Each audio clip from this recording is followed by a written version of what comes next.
موضوع الدرس في فضل صلاة التہجد وعظمت کتاب اللہ سورة المزمل تفسیر ابن کثیر.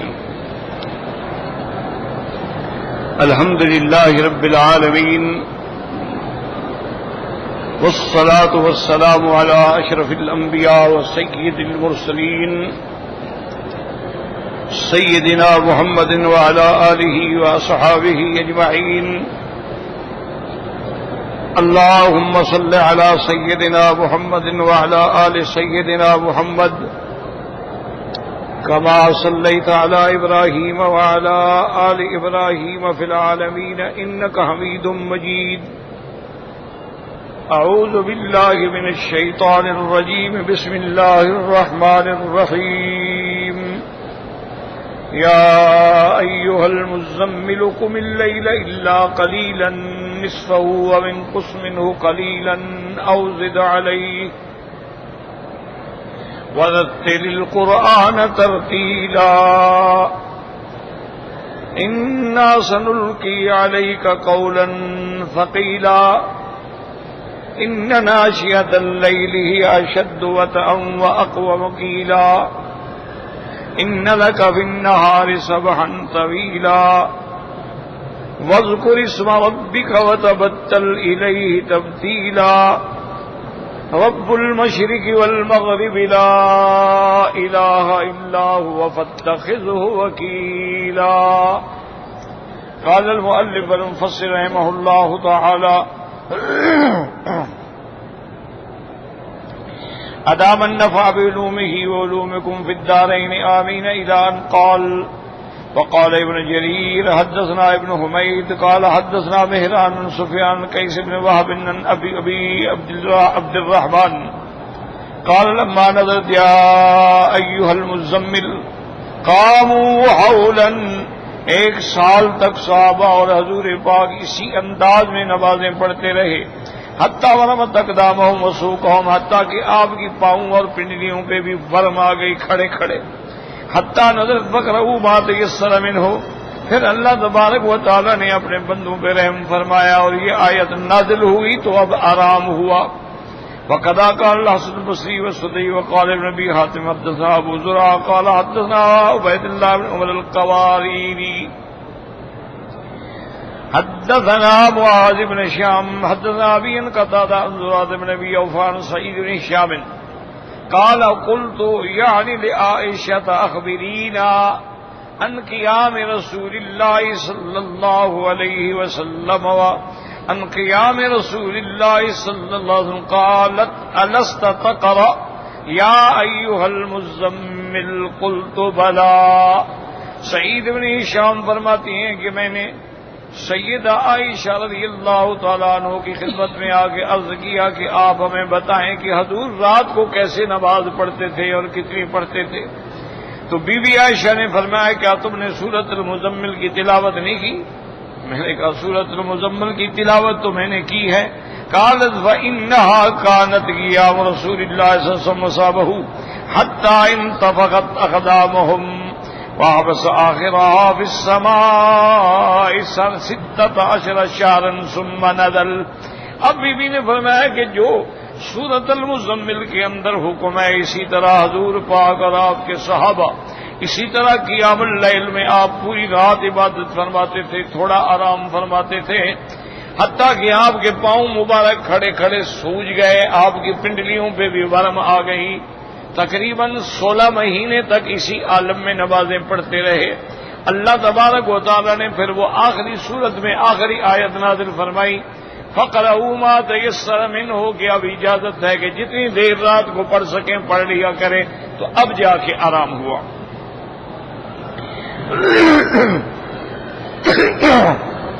وقال معمر قتادہ قم اللیل الا قلیلا، اس حکم پہ کتنی دیر ہے؟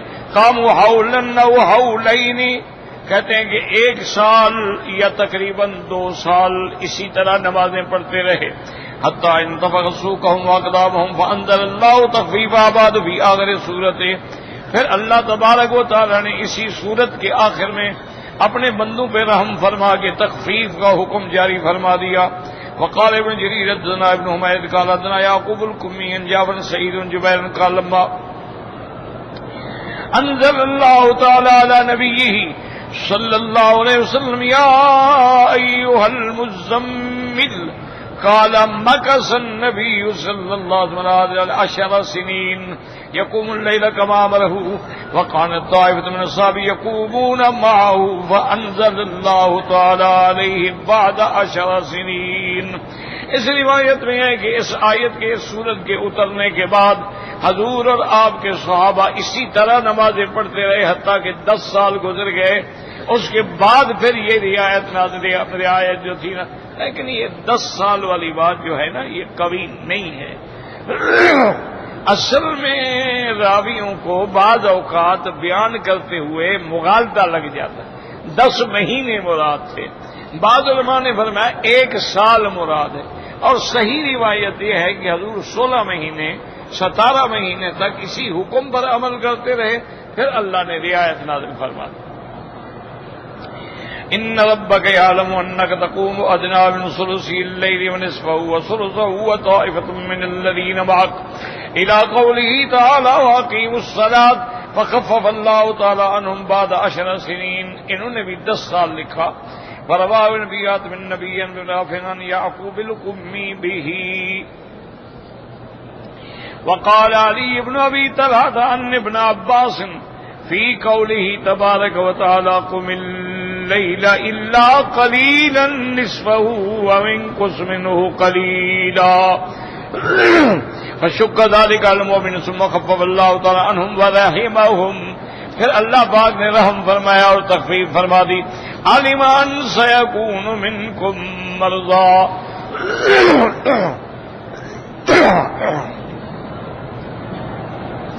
وآخرون يضربون في الأرض يبتغون من فضل الله إلى قوله تعالى فقرؤوا ما تيسر منه فوسع الله تعالى وله الحمد ولم يضيق. اللہ نے رعایت فرما دی، اللہ نے اپنے بندوں پہ تخفیف فرما دی اور تنگی باقی نہ رہی.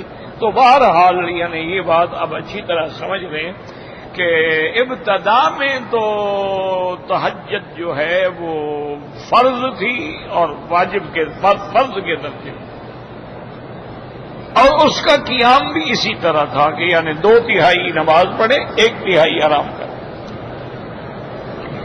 یا آدھی آرام کرے آدھی نماز پڑھے، یا 2/3 آرام کریں اور 1/3 جو ہے وہ عبادت کریں. یہ تقریباً 17 مہینے تک رہا. پھر اللہ تبارک و تعالی نے اپنے بندوں پہ رحم فرمایا، تخفیف کر دی کہ بھئی اب تہجد جو ہے وہ جتنا پڑھ سکتے ہو پڑھ، لیکن وہ وجوب اسی طرح رہا. اور جب 5 نمازیں اللہ نے فرض فرما دی تو اب تہجد واجب ہی نہیں رہی. اب تہجد جو ہے وہ ایک نفلی عبادت ہے. جتنا اللہ توفیق عطا فرمائے اس میں بڑے فضائل ہیں اور بڑے درجات ہیں اور بڑی اللہ کی رحمتیں ہیں. آپ ہر حال میں کوشش کیا کریں، زیادہ نہ بھی ہو سکے 2 رکعت پڑھ لیں، 4 رکعت پڑھ لیں، جتنا اللہ توفیق دے. یعنی آدمی فجر کو آتا ہے صبح کی نماز 10 منٹ پہلے آگے کھڑے ہو گئے 2 رکعت پڑھنے، اس کے بعد اذان ہوگی پھر سنتیں پڑھ لیں. تو بہرحال تہجد والوں میں آدمی کا شمار ہو جاتا ہے. تو اس لیے باقی جن کو اللہ توفیق دے وہ 8 رکعتیں پڑھے، اور جن کو اللہ توفیق دے وہ قرآن کو بنا بنا کے سنوار کے لمبی قرات کریں، لمبے سجدے کریں، لمبے رکوع کریں. جیسے کہ آپ نے دیکھا ہے کہ یہاں رمضان المبارک کے اشر الاواخر میں حرمین الشریفین میں بھی اور تقریباً ہر بڑی مسجد میں تہجد کی نماز ہوتی ہے. اور آپ نے دیکھا ہے کہ کتنا لمبا رکوع ہوتا ہے، کتنا لمبا سجود ہے. تو ماننا یہی ہوتا ہے نفل پڑھنے کا. اگر آپ نے وہی ٹکریں مارنی ہیں تو پھر نفل پڑھنے کا فائدہ کیا ہے؟ تو لمبا سجدہ، لمبا رکوع، اور اس میں دعائیں اللہ تعالی سے، وہ دعائیں جو حدیث میں ثابت ہیں. اپنی زبان میں یا اپنی طرف سے دعائیں نہیں مانگ سکتے. تو اور اسی طرح تسبیحات زیادہ کہیں، 3 دفعہ کے بجائے 7 دفعہ، 11 دفعہ، 21 دفعہ. اور اس کے بعد پھر دعوات شامل ہوں. تو بہرحال اب تہجد جو ہے نفل ہے. اللہ تبارک و تعالی توفیق عطا فرمائے.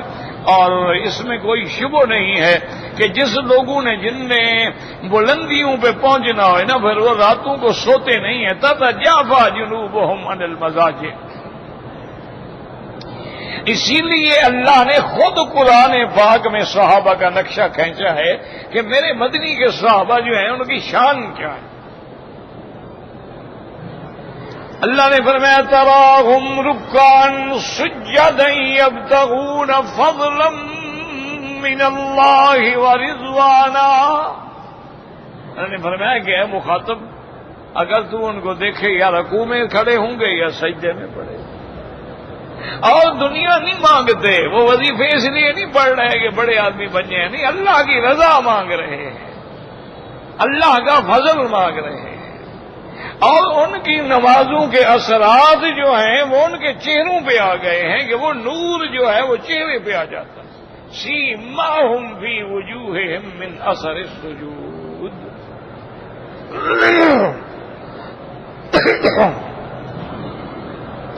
اسی لیے علماء نے لکھا ہے کہ جس کی رات گناہوں میں گزرے صبح کو آپ دیکھیں اس کے چہرے پہ لعنت برس رہی ہے, اور جس کی رات عبادت میں گزرے اس کے چہرے پہ اللہ کی قدرت سے خاص رونق ہوگی, ایک تر و تازگی ہوگی, اور اس میں ایک کشش ہوگی, اور اس میں ایک اللہ کی رحمت سے نور ہوگا. ایسے ہی اللہ تبارک و تعالیٰ اس کے بعد فرماتے ہیں فقرؤوا ما تيسر واذكر اسم ربك وتبتل الیہ تبدیلا. اے اکثر من ذکرہ وانقطع الیہ وتفرغ لعبادتہ اذا فرغت من اشغالک فما تحتاج الیہ من امور الدنیا کما قال اذا فرغت فانصب. اے اذا فرغت من اشغالک فانصب فی طاعت وعبادتہ تكون فارغ البال. اب اللہ پاک نے دو چیزوں کا ذکر دیا. ایک حکم یہ دیا کہ وذکر اسم ربک, اپنے رب کے نام کا ذکر کرو. اور کتنا ذکر کریں میرا مولا, ایک دفعہ 100 دفعہ. فرمایا نہ اذکر اللہ ذکرا کثیرا, بہت زیادہ ذکر. فاذکروا اللہ کذکرکم آباءکم او اشد ذکرا. اور کتنی بڑی رحمت ہے کہ فرمایا اذکرونی فاذکرونی اذکرکم, تم میرا ذکر کرو میں بھی تمہیں یاد کروں گا. یاد کرنے کا کیا معنی, یعنی ہم کہیں گے یا اللہ تو اللہ میں کہیں گے یا مکی نہیں, یہ معنی نہیں ہوتا. معنی سمجھا کر فاذکرونی اذکرکم, تم میرا ذکر کرو گے میں تیری حاجتیں پوری کر دوں گا. ایسے ہوتا ہے نا جیسے بادشاہ کہتا ہے دیکھو ہم نے تمہیں یاد رکھا ہے, مانا تیرے مشکلات میں ہم نے تمہاری مدد کی ہے, ہم نے تمہارا خیال رکھا ہے, تمہارے گھر والوں کا خیال رکھا ہے. تو اللہ فرمایا کہ تم میرا ذکر کرتے. اور ایک حدیث میں ہے فرمایا اگر تم میرا ذکر علیحدہ کرو گے تو اللہ بھی علیحدہ ذکر فرماتے, اور اگر تم میرا ذکر جماعت میں کرو گے تو اللہ بھی فرشتوں کی جماعت میں تمہارا ذکر کرے.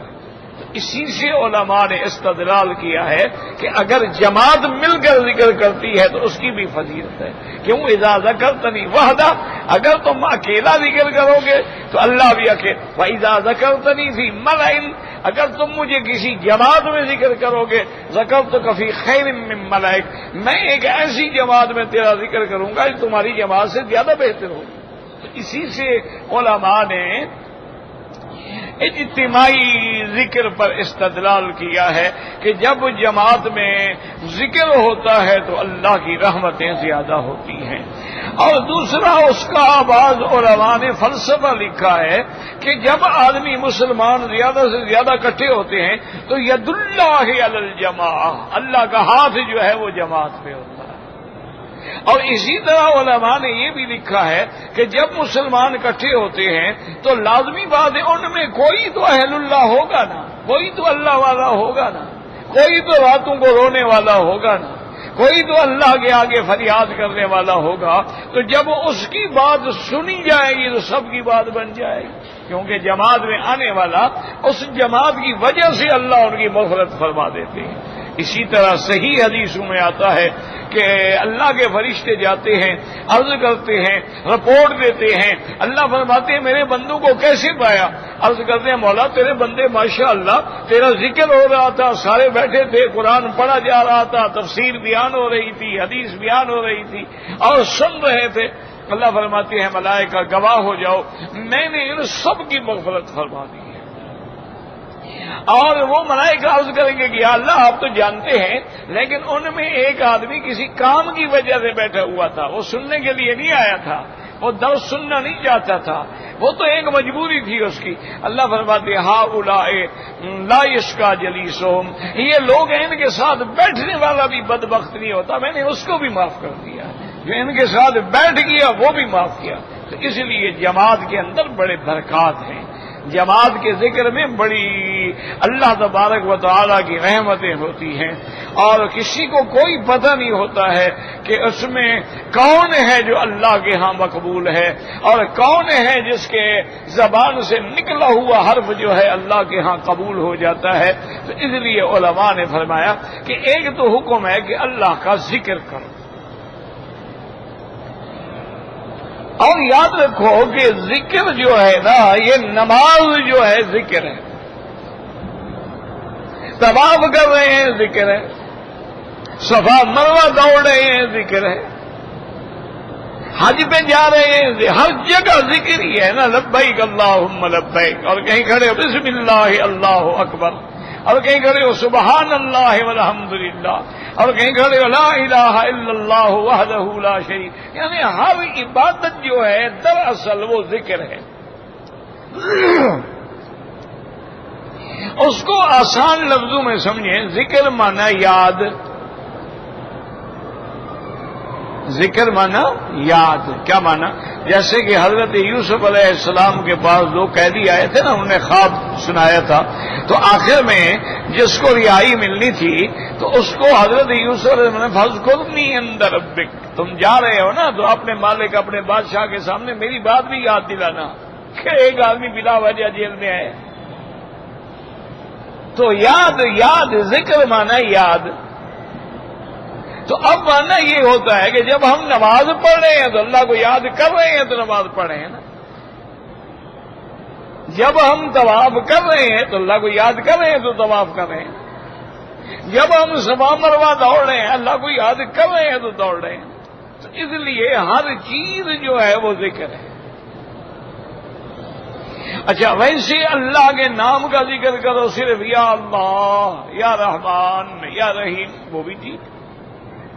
اچھا حضور نے فرمایا افضل الذکر لا الہ الا اللہ محمد الرسول اللہ، یہ سب سے افضل ذکر۔ حضور نے فرمایا افضل ما انا قلت والنبیون من قبلی، سب سے افضل دعا جو میں نے کی ہے عرفات میں اور مجھ سے پہلے انبیاء نے کی ہے، وہ دعا کیا تھی؟ لا الہ الا اللہ وحدہ لا شریک لہ لہ الملک وله الحمد یحیی ویمیت وہو علی کل شیء قدیر۔ اب سمجھو دعا جو ہے دو قسم ہوتی ہے، ایک تو ہے دعائے مسئلہ کہ ہم نے کہا اللہ میاں رزق عطا فرما، اللہ میری یہ پریشانیاں دور فرما، اللہ یہ میری مشکل حل فرما، یہ سوال ہے، یہ بھی دعا ہے۔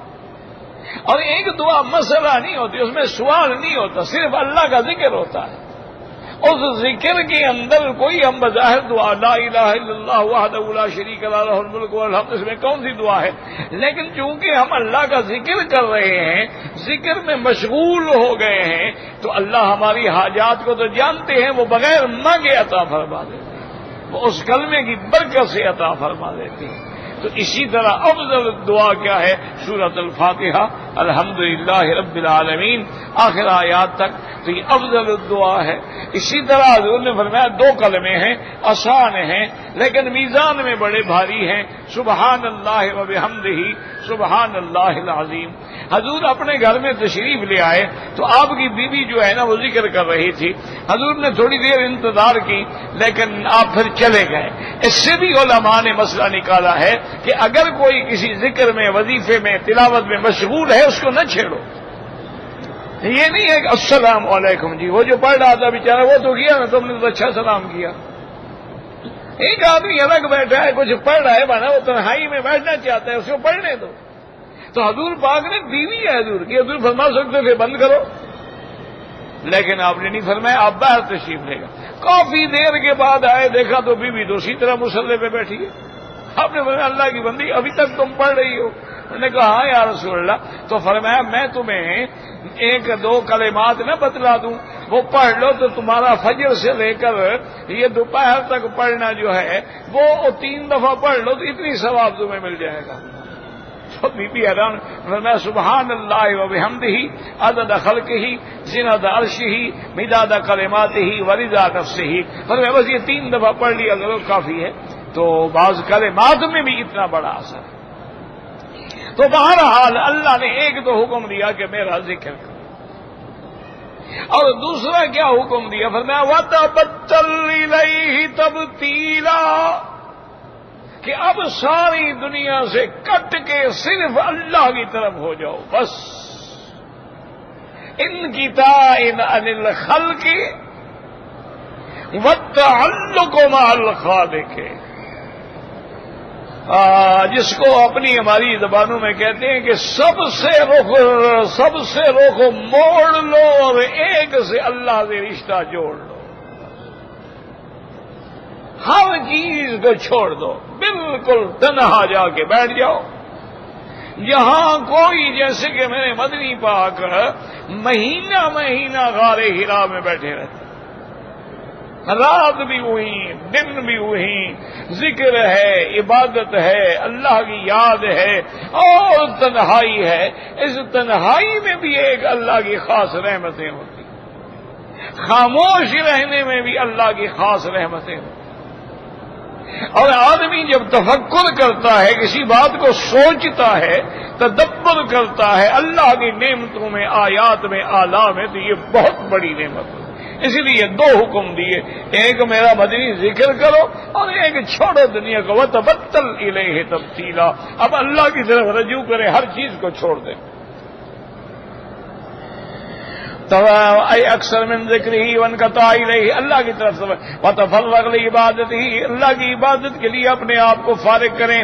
اذا فرغت من اشغالک ما تحتاج الیہ من امور دنیا کا، جب آپ دنیا کے امور سے فارغ ہو جائیں، اپنے معاملات سے فارغ ہو جائیں، اللہ نے اب بس صرف میرے ساتھ تعلق کو قائم کر لیں. جیسے اللہ فرماتے ہیں فاذا فرغت فانصب، کہ جب آپ فارغ ہوں اپنے اشغال سے تو اس کے بعد فنصب، یعنی اللہ کی طاعت میں، اللہ کی عبادت میں بالکل کھڑے ہو جائیں تاکہ آپ ہر لحاظ سے فارغ البال ہوں. قال ابن زید بمعنى او قریب منه، قال ابن عباس مجاہد ابو صالح وعطیہ والضحاک والسدی. وتبتل الیہ تبتیلا، اے اخلص لہ العبادہ، خالص اسی کی عبادت کریں. وقال الحسن اجتہد وابتل الیہ نفسک، محنت کریں، مشقت کریں اور اللہ کی طرف رجوع کریں. وقال ابن جریر یقال للعابد متبتل، عابد کو کہتے ہیں کہ وہ بھی ہر چیز سے کٹ کے عبادت میں لگنے والا. ومنہ الحدیث المروی عن تبتل انقطاع العبادت وترک الزوج. ہاں یہ معنی نہیں ہے کہ بالکل کٹ جاؤ اور دنیا چھوڑ دو، نا، دنیا سے بھی تعلق رکھو لیکن اللہ کے لیے بھی اپنے اوقات رکھو. یعنی ساعتن الی ھذا ساعتن الی ھذا، گھر والوں کے بھی حقوق ادا کرو.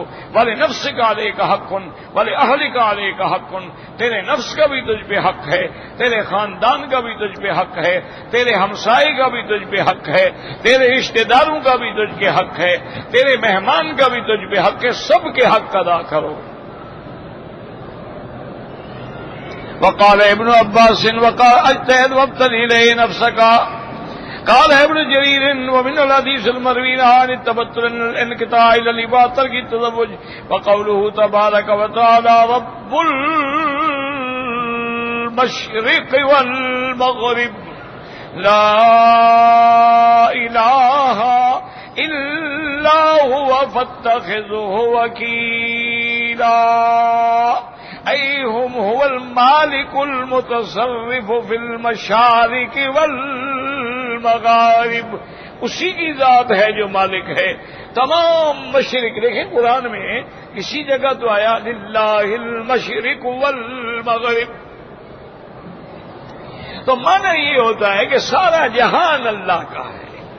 اور کسی جگہ ہے رب المشرقین ورب المغربین، دو مشرق دو مغرب. کیا معنی؟ ایک گرمیوں میں مشرق ہوتی ہے، ایک سردیوں میں مشرق ہوتی ہے، ایک گرمیوں میں مغرب ہوتی ہے، ایک سردی. فرق ہو جاتا ہے اوقات میں. ان سب کا مالک بھی اللہ ہے. اور فرمایا رب المشارق والمغارب، ہر ملک کی الگ مشرق و مغرب ہے. ان سب کا بھی مالک متصرف جو ہے اللہ تعالی کی ذات ہے، اور کوئی معبود برحق نہیں مگر اللہ تبارک و تعالی. تو اسی کو متصرف مانو، اسی کو نفع نقصان کا مالک مانو. اس لیے سب سے زیادہ تعلق جو ہے وہ اللہ کے ساتھ رکھو. اے هو المالک والمتصرف بالمشارق والمغارب الذي لا الہ الا هو وكما افردته بالعبادت فافرده بالتوکل. جیسے عبادت بھی خالص اللہ کی اور توکل بھی خالص اللہ کی ذات پہ ہو. فاتخذوه وکیلا کما قال فاعبدوا علیہ، اللہ کی عبادت کرو اور اسی پہ آسرا کرو.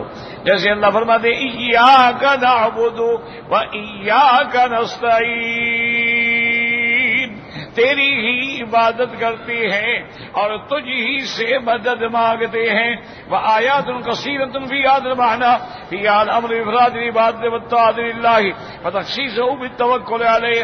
اب مفسر رحمۃ اللہ علیہ فرماتی ہیں اس ضمن کے اندر اس معنی کی بہت آیات مبارکہ ہیں جس میں اللہ نے حکم دیا ہے عبادت بھی اللہ کی اور توکل بھی اللہ کی ذات پہ ہو، خالص عبادت اللہ کی ہو اور تمام غیروں سے کٹ کے اپنا رجوع جو ہے وہ اللہ تبارک و تعالیٰ کی طرف کر لیں. تو یہ تعلیمات الہی ہیں، یہ تعلیمات ربانی ہیں، یہ تعلیمات نورانی ہیں. اور اسی سے ہمیں یہ سبق ملتا ہے کہ جب اللہ اپنے انبیاء کی اس انداز میں تربیت فرماتے ہیں تو ہمیں کتنی محنت کرنی چاہیے.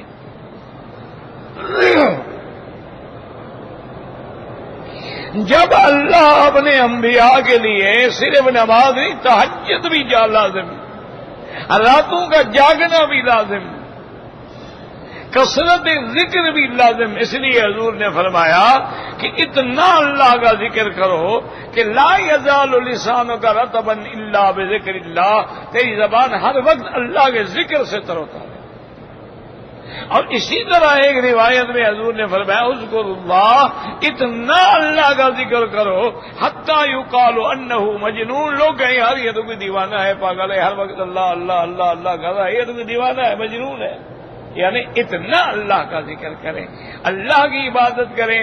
اور بنیاد کس بات پہ ہے؟ عقیدے پہ ہے کہ اپنے عقیدوں کو درست کر لو کہ لا الہ الا ہوا، کوئی معبود برحق نہیں مگر وہ. تو جب معبود برحق وہ ہے، جب رب المشارق والمغارب وہ ہے، جب رب السماوات والارض وہ ہے، تو اسی پہ بھروسہ کرو، اسی پہ اعتماد کرو، اسی پہ توکل کرو.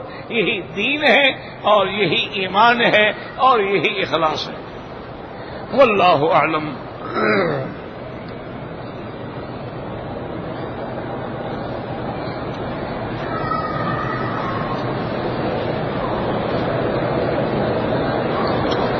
کہہ رہے جی کہ اگر عورت حاملہ ہے کیا اس کو طلاق ہو سکتی ہے؟ میرا بھائی مصیبت یہ ہے اصل میں جب ہم اللہ رسول کی نافرمانیاں کرتے ہیں نا پھر ہم بہانے ڈھونڈتے ہیں. بھئی جب اللہ کا حکم ہے، حضور کا حکم ہے کہ ابغض الحلال عند اللہ الطلاق، سب سے بری چیز اللہ کے ہاں طلاق ہے. جب یہ حدیث مبارک ہے کہ جب عورت کو طلاق ہوتی اللہ کا عرش ہل جاتا، تو تم طلاق دیتے کیوں ہو؟ جھگڑا ہو گیا ہے بولنا چھوڑ دو، جھگڑا ہو گیا ہے ایک کمرے میں سونا چھوڑ دو، اور زیادہ جھگڑا ہو گیا اس کو ماں باپ کے گھر میں بھیج دو، تو چند دنوں کے اندر جو غصہ اتر جائے گا معاملہ ٹھیک ہو جائے۔ اس لیے اسلام نے طلاق کے لیے ایک اصول رکھا ہے کہ یہ نہیں کہ جب چاہو طلاق طلاق طلاق طلاق ایسے جیسے ریوڑیاں بانٹی جا رہی ہوں۔ اگر طلاق دینی ہے تو حیض میں نہ ہو عورت، حمل میں نہ ہو عورت، مانا کیا ہے طلاق نہ ہو۔ اب اگر حیض کے بعد عورت پاک ہو گئی، اس پاکی میں طہر میں میاں بیوی ملے ہیں، پھر بھی طلاق نہ دو۔ طلاق دینے کا وقت یہ ہے کہ عورت حیض سے پاک ہو اور میاں بیوی بھی آپس میں نہ ملے اور طلاق بھی ایک دو، تاکہ رجوع ہو سکے، تاکہ غصہ اتر گیا رجوع کر لیں، ختم۔ نہ کسی نکاح کی ضرورت ہے نہ کسی اور پریشانی کی ضرورت ہے۔ اب اگر تم نے دوسری طلاق دینی ہے تو پھر اگلے طہر کا انتظار کرو، یعنی حیض آئے پھر پاک ہو پھر ایک طلاق دو۔ اسلام کا منشا کیا ہے کہ جب یہ 2-3 مہینے گزریں گے سلو ہو جائے گی، جھگڑا خود بخود ختم ہو جائے گا۔ معنی اسلام کا یہ ہے کہ طلاق نہ ہو۔ کیوں؟ اب آدمی نے طلاق دے دی، بیوی نے کہا اچھا جی میں گھر جاؤں گا، جاؤ، اب بچے آ گئے، اب رات کو جناب بچے سونے نہیں دیتے، دن کو بچے بیٹھنے نہیں دیتے، تو 15 دن میں ہوش آ جائے گا نا، پھر خود سلو کر لے گا۔ تو اسلام تو یہ چاہتا ہے طلاق نہ ہو، لیکن ایک بات یاد رکھے، اگر کسی نے حیض میں طلاق دے دی، طلاق دینے والا گناہگار ہے، اس نے حضور کی سنت کا خلاف کیا، لیکن طلاق تو ہو جائے گی۔ یہ نہیں ہے کہ طلاق نہیں ہوگی۔ اگر کسی نے حاملہ عورت کو طلاق دی ہے طلاق ہو جائے گی، اس نے عمل خلاف سنت کیا ہے، گناہگار ہے، اس کو طلاق نہیں دینی چاہیے تھی لیکن دے دی ہے۔ حاملہ عورت کو تھپڑ مارو نہیں لگتا، حیض والی عورت کو تھپڑ مارو نہیں لگے گا چونکہ وہ حیض میں ہے۔ معنی یہ ہے کہ اگر تم حمل میں طلاق دو گے تو اب وہ بیچاری عدت میں انتظار کرے گی جب تک وضع حمل ہو۔ اب اگر اس کو 4تھا مہینہ ہے، اس کا مطلب ہے کہ 5 مہینے مزید وہ انتظار کرے۔ تو اس لیے اسلام کہتا ہے کہ حمل میں طلاق نہ دو، حیض میں طلاق نہ دو، لیکن اگر دو گے تو طلاق ہو جائے گی۔ ثلاث جدہن جد وحدرہن جد النکاح والطلاق والعتاق۔ حضور نے فرمایا 3 چیزیں ایسی ہیں جن کی مذاق بھی حقیقت ہے اور حقیقت بھی حقیقت ہے۔ یعنی کیا مانا؟ ایک آدمی مذاق میں کہہ دی اسے کہ طلاق ہے، طلاق ہو گئی۔ ایک آدمی ڈرامے میں میاں بیوی بنے ہوئے ہیں، طلاق دے دی، طلاق ہو گئی۔ یہ بچوں کا کھیل ہے کہ اللہ نے تمہارے لیے ایک عورت کی عزت کو حلال بنایا، تم طلاق دے رہے ہو، تماشا بنایا ہوا ہے کہ ذرا سی بات میں جھگڑا ہوتا ہے، طلاق طلاق طلاق، یہ کیا ہے؟ لیکن اب یہ کرتے کیا ہے؟ طلاق دے کے پھر آتے ہیں بہانے بناتے، او جی عورت کو حمل تھا، جی ہوتا رہے، طلاق تو ہو گئی۔ اور جی میں بڑے غصے میں تھا، تو جی کوئی پاگل ہے محبت میں طلاق دیتا ہے؟ جب بھی دے گا غصے میں دے گا، طلاق پھر بھی ہو گئی۔ اور جی میں نے طلاق بھیجی لیکن میری بیوی نے رجسٹری لی ہی نہیں، پھر بھی طلاق ہوگی، لے نہ لے، طلاق مرد دیتا ہے، ضروری تو نہیں کہ عورت وصول کرے۔ تم نے پھول بھیجے تھے کہ وہ قبول کرتی۔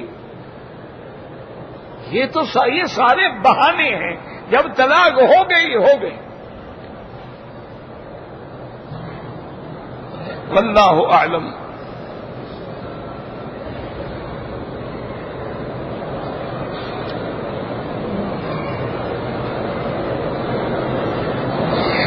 شوال کی 10 تاریخ کو ہم 2 بھائیوں نے مل کر قربانی دینے کے لیے ایک بکری خریدی ہے۔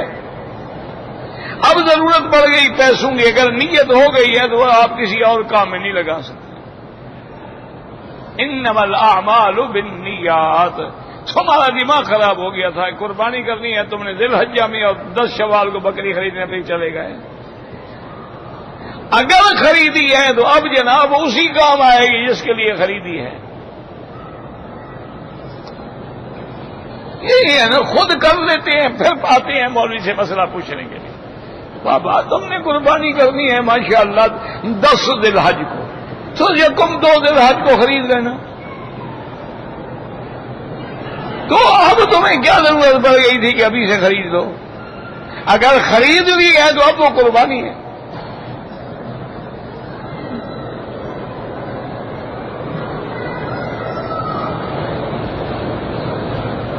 ایک آدمی نے 3 لاکھ روپے کسی دوست کو دیے ہیں کاروبار کرنے کے لیے، لیکن اس کا کوئی نفع نہیں، یہ کچھ نہیں لے گا، اپنے 3 لاکھ ہی واپس لے گا. زکات بالکل جناب زکات دینی ہوگی. دوست کا تمہیں خیال ہے، اللہ کے حقوق کا خیال نہیں ہے. دوست کو راضی کرنے کے لیے 3 لاکھ دے رہے ہو، اللہ کو راضی کرنے کے لیے 2.5% بھی نہیں دے سکتے. مسئلہ پوچھنے آ گیا بیچارہ جی، کیوں نہیں زکات دو گے جناب؟ دینی پڑے گی.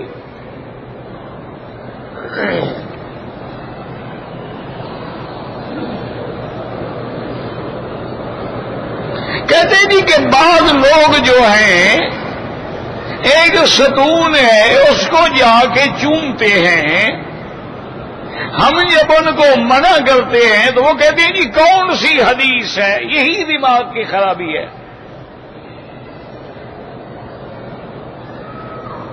البینۃ علی المدعی، ثبوت مدعی کے ذمے ہوتا ہے، مدعا علیہ کے ذمے نہیں ہوتا.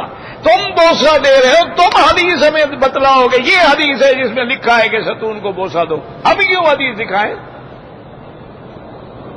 حدیث تم نے دکھلانی ہے، تم عمل کر رہے ہو، تم مدعی ہو بوسہ دینے کے، دکھلاؤ کس حدیث میں لکھا ہوا ہے. اور پھر اس ستون کے بارے میں صرف تمہیں جن نے کان میں کہا ہے، 1400 سال میں نہ حضور کو پتہ چلا، نہ صحابہ کو، نہ اہل بیت کو، انہوں نے تو بوسہ نہیں دیا، تمہیں کس نے کہا ہے کہ بوسہ دو؟ یا تم میں جرت ہے تو دکھلاؤ گے جی یہ حدیث ہے حضور نے اس ستون کو بوسہ دیا ہے، بات ختم ہو گئی، جھگڑا ختم ہو گیا. تمہارا تو ایک رواج ہو گیا ہے، تعزیہ ہے تو بوسہ، قبر شریف ہے تو بوسہ، مزار شریف ہے تو بوسہ، پیر سائیں کے پاؤں ہے تو بوسہ، اور جو بھی چمکتی ہوئی چیز دیکھی ہے تو بوسہ، اور جو فرضی کرائے پہ گھوڑا لیا ہوا ہے دلدل شریف آ گیا اس کو بھی بوسہ. کوئی دین ہے؟ ڈرامہ ہے. نہ تمہیں پتہ نہیں ہوتا یوں ہی گھوڑا ہے جو حضرت حسین نے استعمال کیا تھا. کیا خیال ہے؟ اچھا حضرت حسین نے ایک گھوڑا استعمال کیا تھا، تمہارے تو ہر شہر میں دلدل نکلتا ہے، اتنے گھوڑے حضرت حسین نے کہاں استعمال کیے؟ اور ان میں وہ حضرت حسین والا گھوڑا کون سا ہے؟ اور دوسری بات یہ ہے کہ جو گھوڑا ایسے وفادار حضرت حسین کو شہید کرا کے تیرے ملک میں آ گیا ہے، اس کو ڈنڈے مارنے چاہیے کہ چومنا چاہیے، جلوس نکالنا چاہیے اس کا؟ ایسے رواج ہے، بن گیا ہے، قوم ہے، شروع ہے. کسی چادر کو بوسہ دو یہ شروع ہو جائیں گے، کسی دیوار کو بوسہ دو یہ حاضر ہیں، مزار کو بوسہ دو یہ حاضر ہیں، مرد آباد کہو یہ حاضر ہیں، زندہ آباد کہو یہ حاضر ہیں. ساری زندگی کہیں گے یہ لٹیرا ہے، یہ چور ہے، یہ ڈاکو ہے، پھر ووٹ اسی کو دیں گے. اس قوم کا کیا علاج ہے؟ جو قوم خود پٹنا چاہتی ہے، خود مرنا چاہتی ہے، اللہ تمہاری حالت کیوں بدلے؟ ان اللہ لا یغیر ما بقوم حتی یغیروا ما بانفسہم. اگر تمہیں اپنی حالت کو بدلنے کا خیال نہیں ہے تو اللہ کو کیا ضرورت ہے؟ وہ تو غنی ہے، وہ تو احد ہے، وہ صمد ہے. اس لیے ہمیشہ مہربانی کیا کرو، خود نہ مسئلے کھڑا کرو.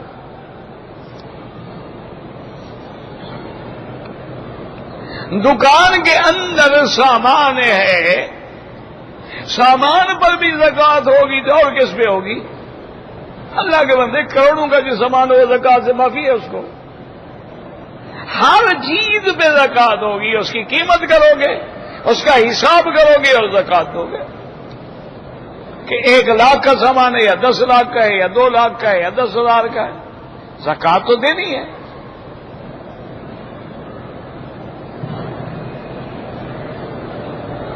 اگر ایک آدمی تجارت کرتا ہے، ایک ملک سے دوسرے ملک میں مال بھیجتا ہے، اس کو زکات دینی ہے، بالکل دینی ہے۔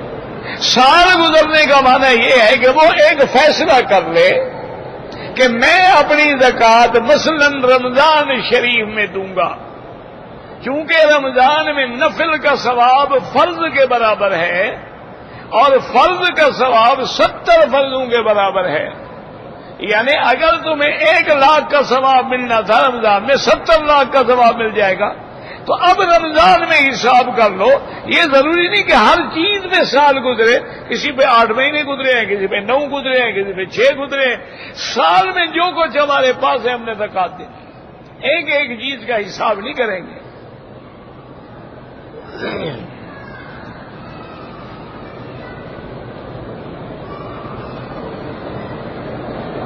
کہتے تھے کہ جو لوگ تقریریں کر کے پیسہ لیتے ہیں، بہرحال اگر وہ طے کرتے ہیں کہ میں اتنے پیسے لوں گا تقریر کے، پھر حرام۔ اگر وہ اللہ کی نیت سے آتے ہیں اور لوگوں نے محبت سے کچھ دے دیا، انہوں نے نہ مانگا نہ پوچھا نہ دیکھا نہ گنا کہ کتنا ہے کیا ہے، جو انہوں نے دے دیا چپ کر کے جیب میں ڈال دیا، کوئی بات نہیں۔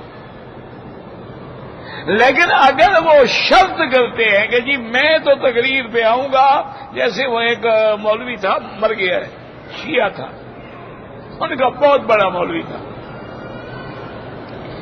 وہ اپنی تقریر کے اس دور کی بات ہے جب ہم چھوٹے تھے، تو اس دور میں بھی وہ 10,000 روپے اس زمانے میں لیتا تھا۔ ان کا بہت بڑا مولوی تھا نا، مجتہد کے درجے کا آدمی تھا نا۔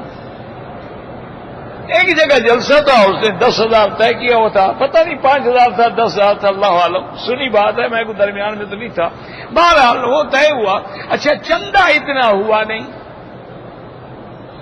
اب جلسے کرانے والا بیچارہ پریشان ہو گیا کہ یار 10,000 دینا ہے اور چندہ سارا ہوا ہے 6,000، میں غریب آدمی 4,000 کہاں سے لاؤں گا؟ اس نے سوچا کہ بھئی اب ایسا کرتے ہیں، مولوی صاحب کو خوش کرتے ہیں۔ بڑا خوبصورت لفافے میں اس نے پیسے رکھے، لفافے کو بند کیا، اوپر خوبصورت الفاظ میں حضرت مولوی صاحب کا نام لکھوایا، اور جب مولوی صاحب روانہ ہونے لگے تو حضرت کی خدمت میں پیش کیا کہ حضرت یہ آپ کا وہ ہدیہ پیش کرنا ہے۔ وہ کھڑا ہو گیا، مولوی صاحب سے چالاک تھا، اس کا باپ تھا، کھڑا ہو گیا، اس نے جناب لفافہ کھولا اور نوٹ نکالے، اور نے کہا بدبخت ادھر آؤ، کہ پیسوں کے لیے تو میں شیعہ بنا ہوا ہوں، پھر 4,000 کم کیوں ہے؟ اس نے کہا میں نے اگر قبر آخرت کی کرنی ہوتی تو اہل سنت والجماعت میں نہ جاتا، اسی پیسوں کے لیے تو میں نے مذہب بدلا ہوا ہے، میرے پیسے پورے کرو، میں نہیں جاؤں گا یہاں سے۔ انہوں نے کہا جناب نہیں، انہوں نے کہا بیوی کو بیچ دو، کچھ کرو، میرے پیسے چاہیے۔ بیٹھا رہا رات ساری، پیسے لے کے گیا۔ تو یہ حرام۔ اگر ایک آدمی آتا ہے تقریر کرتا ہے السلام علیکم، آپ نے کچھ دے دیا جزاک اللہ، نہیں دیا تو پھر بھی وہ راضی ہے، یہ شرط ہو کہ نہ دو پھر بھی راضی ہے، اور اس کی علامت کیا ہے کہ ایک دفعہ نہ دو پھر بلاؤ، کیا وہ آتا ہے؟ اس کا مطلب ہے کہ اس کی غلط پیسے نہیں ہیں۔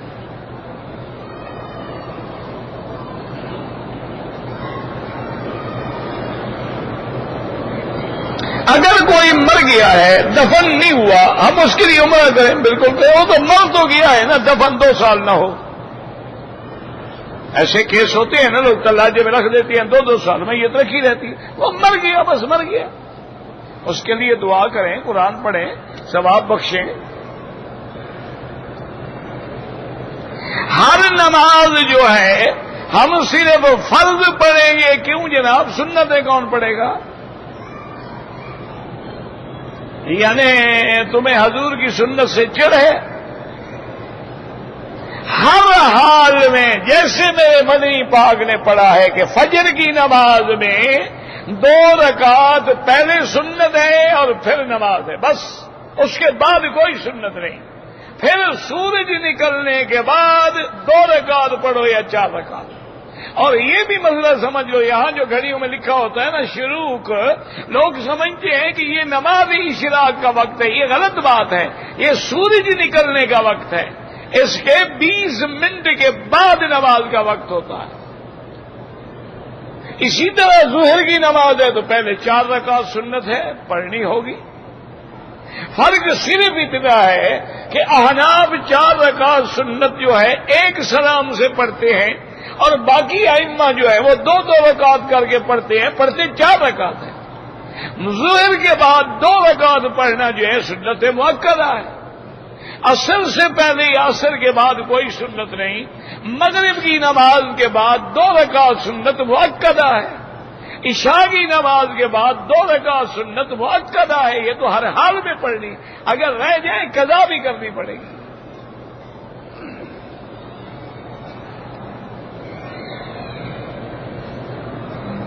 کہتے ہیں جی کہ مسجد عائشہ سے جو لوگ عمرہ کرتے ہیں، میرا بھائی اس عمرے میں تو کوئی جھگڑا نہیں. جھگڑا صرف اس بات میں ہے کہ بعض فقہا فرماتے ہیں کہ اگر کسی نے عذراً کسی مجبوری میں عمرہ نہیں کر سکا تو مسجد عائشہ سے کر لے.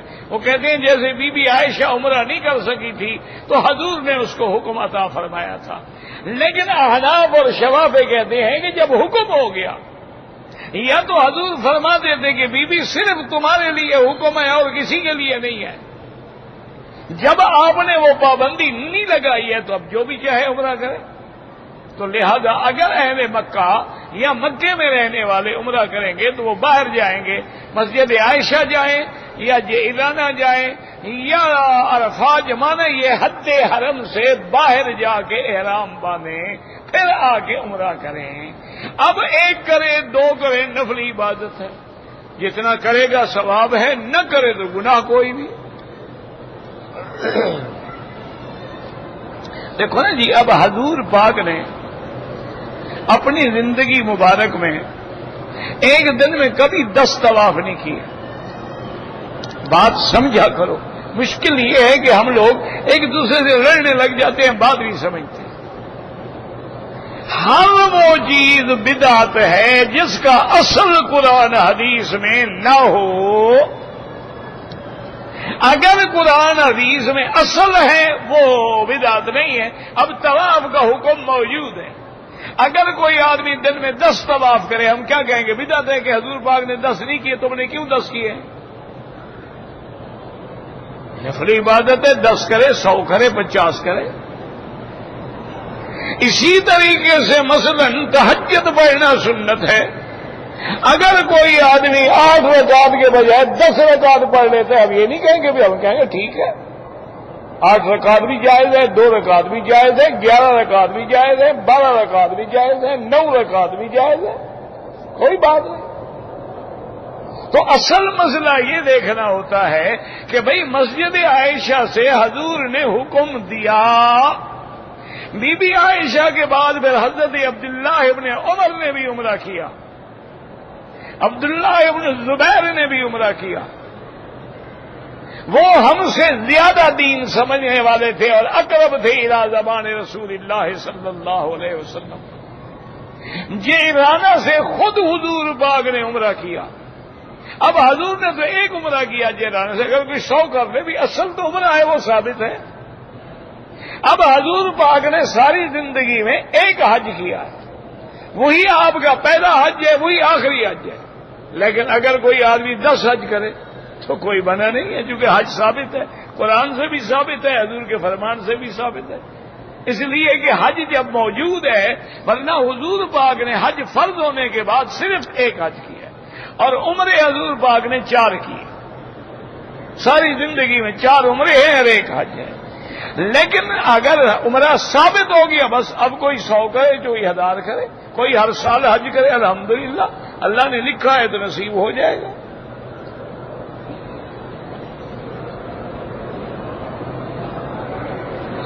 کہتے جی کہ عمرے اور حج کرنے کے بعد مکے سے چلے جائیں.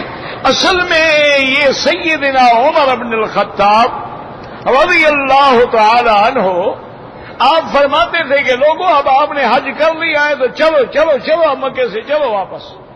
تو بعض علماء نے فرمایا اس کی وجہ یہ تھی کہ حضرت عمر رضی اللہ تعالیٰ عنہ یہ نہیں چاہتے تھے کہ جن لوگوں نے ہجرت کی ہے مدینہ منورہ کی، اگر مکے میں رہ گئے تو یہاں فوت ہو گئے تو ہجرت تو ناقص ہو جائے گی. اس لیے آپ حکم فرماتے تھے کہ جلدی چلو بھی تاکہ ہم اپنی ہجرت کو پورا کریں.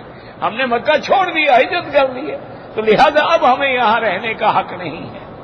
اور اسی طرح اس میں حکمت بھی ہے اللہ کی کہ اگر ساری دنیا رہنا شروع کر دے تو پھر لوگ کہاں جائیں گے؟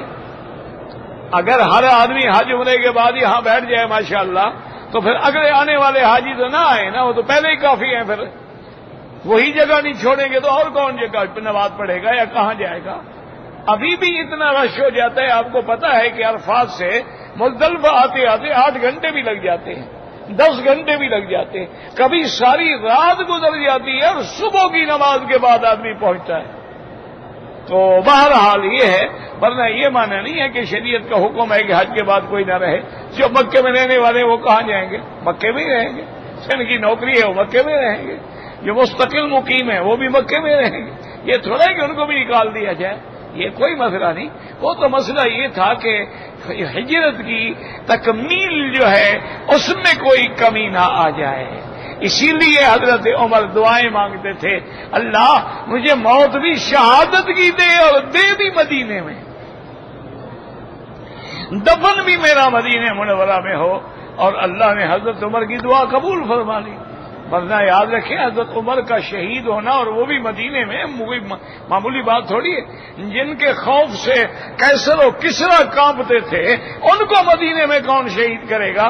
لیکن دعا منظور ہو گئی، مدینے میں شہید ہو گئے. اور شہید بھی کیسے ہوئے ہیں؟ نماز کے وقت میں جب محراب میں کھڑے، اس وقت حملہ ہوا. شہید منبر و محراب سیدنا عمر بن الخطاب رضی اللہ تعالی عنہ وارضاہ واللہ اعلم. اللهم صل على سيدنا محمد وعلى آل سيدنا محمد